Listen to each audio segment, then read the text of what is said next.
Now that I've got that wire out of the way from the alarm system coming over this way, I can comfortably figure out what to do with that, because the power cord was coming out and sneaking out of the back side of the telephone jack, and we've since relocated the telephone jack. And if you want to see that, I got that on my channel, and I'm even gonna have this how to relocate the power box and how to fish it down the wall and all that kind of stuff. You might learn something with that too. Check it out, it's on my channel. Okay, so now we've got to decide what to do with this. There's two things we can do. We can patch this, we can put some webbing tape over this, 2 coats of Quickset, 1 coat of all-purpose joint compound, and then we could do a little spray texture patch here if we wanted. Okay, but we decided not to do that. We're going to put a cut-in electrical outlet there. That way we can cover this up, and we're going to use a box like this. It's got the flappers on here. This is a cut-in box. But the funny thing is, where are we going to put the power? We're going to have power for that. Well, incidentally, I'm glad you asked that, because I just installed a new power box, or I'm in the process. There's my cut-in box for that, and I was going to put an electrical outlet down there for the alarm system and also for the bad boy telephone. We don't want that cord over there anymore because there was nothing here. Okay, now we were going to have to patch that with sheetrock mud. Well, the best idea, my uncle had this one. It was a good idea too, by the way. I'm going to take a piece of Romex from this cut-in box, and I'm going to come up here and put this new cut-in box in. We're going to have, boom, we're going to have a plug there, an outlet there, and an outlet down here. That's how we're going to fix that. And they can do with another outlet here. This is a little desk unit area, and it's okay to have a plug there. It's either that or you've got to patch that with sheetrock. Now here's the thing I wanted to show you. Wasn't quite sure what to do with this. There's a fire block right there. And when the telephone guys came here, they only had one small hole here because they only had one little wire that needed to come out of there. And their cover plate went up to there and covered it. And they screwed on their mounting bracket right like that.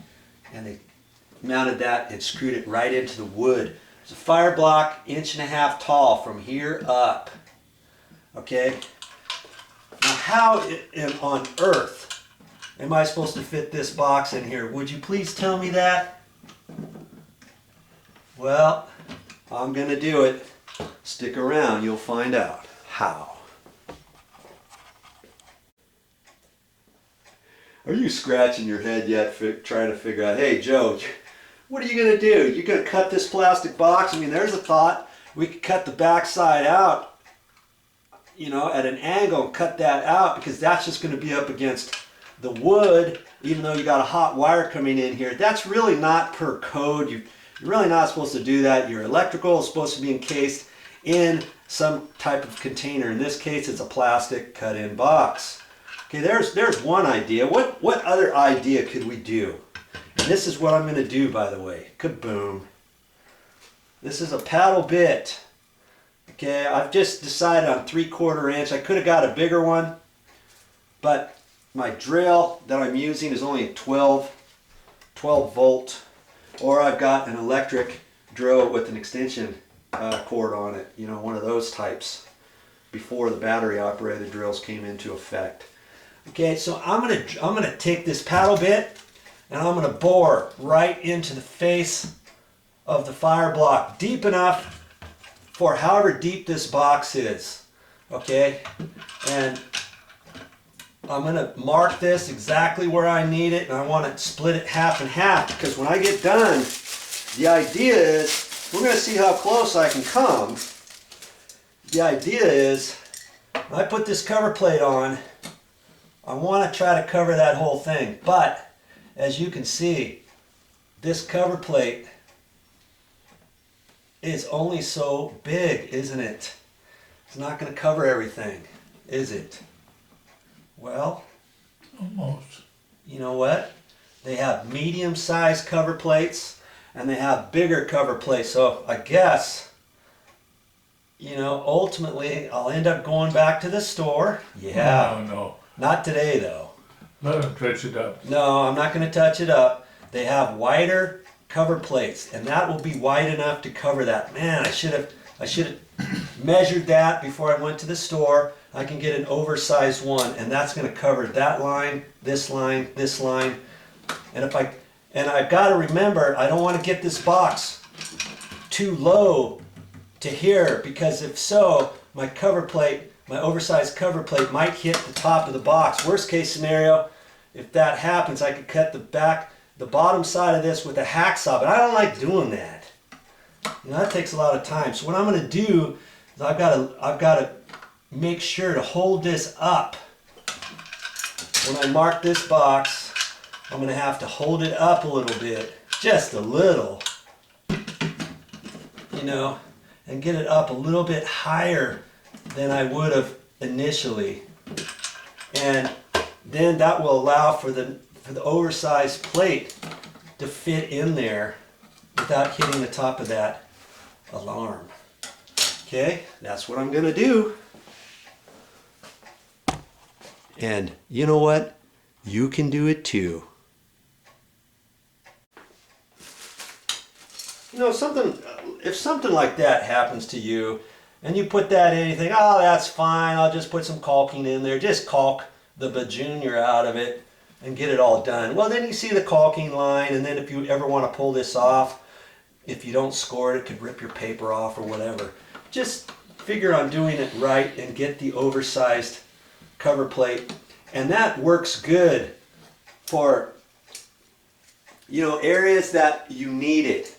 So look for those at the store.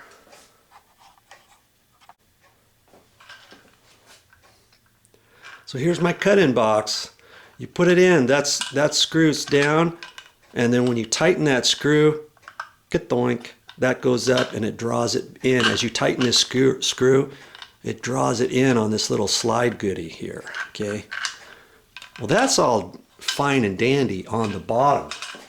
You see, you've got one at the top and one here at the bottom. Now, like I say, on the bottom one,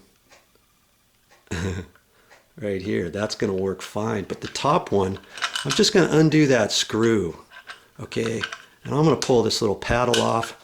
And I could probably get a screw right in the edge of there, or maybe on the tip, you know. Problem with putting it on the tip, then it sticks out a little bit, and then it might get in the way of your cover plate.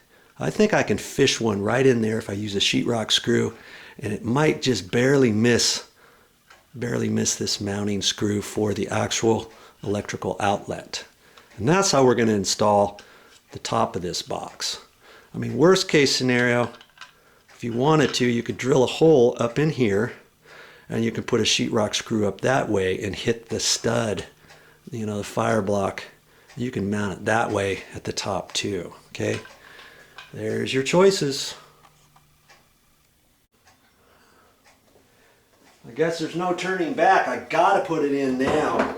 Okay, I got all the sheetrock cut for the cavity area, and this is right where the wood is. I've got my pencil mark up there. And you know what? I'm just going to use a sheetrock or a chisel just to go around the border of the sheetrock, because I can't get up in there. Then I'll use my sheetrock knife. Hey, there's always a first. Have I ever used a chisel for sheetrock? No. But in this instance, it seemed like a good idea.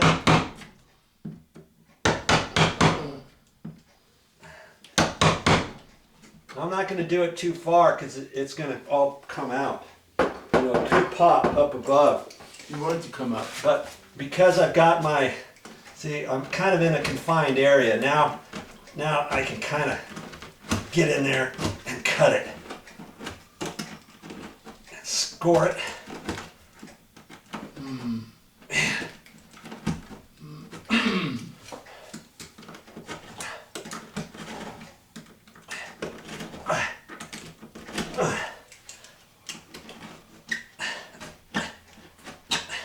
Pop right up.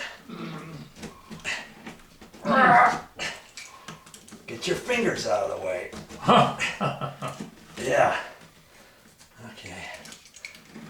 Let's score it a little bit more. The back of your sheetrock, there's paper on the back. You gotta score it deep enough.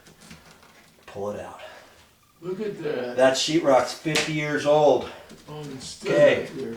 You see there? There's your fire block. It's coming straight across. That's why I gotta use my paddle bit. And I can just dig it in there and drill it and drill it and drill it and drill it and drill it. Okay? That's my next If you had a, step. what's that saw you used to call? Okay, here's my plan. There's a little lip on the back side, and that's enough for me to get a screw in. So I don't want to drill out all of this all the way up to my cut. I measured this notch here, and it's 3/8 of an inch. So from the top of the sheetrock on down to the wood, I made a mark at 3/8. I first measured from the bottom of the wood, and then I started thinking later, hey, wait a minute. It's got to go from the top down, not from the bottom up. Okay, that'll give me this little ledge, and then I can put the screws in there and properly mount this. You know, I could have, another thing I could have done was drill this all the way out up there if you had a bigger paddle bit, and if you're concerned about, hey, how do I drill just a 1/4 inch of the wood or something, you can go up further, and then you can drill maybe a hole in the back of the box and put an angled screw up into the wood, because you measure this box, and I measured this box here. Let's get you back out here.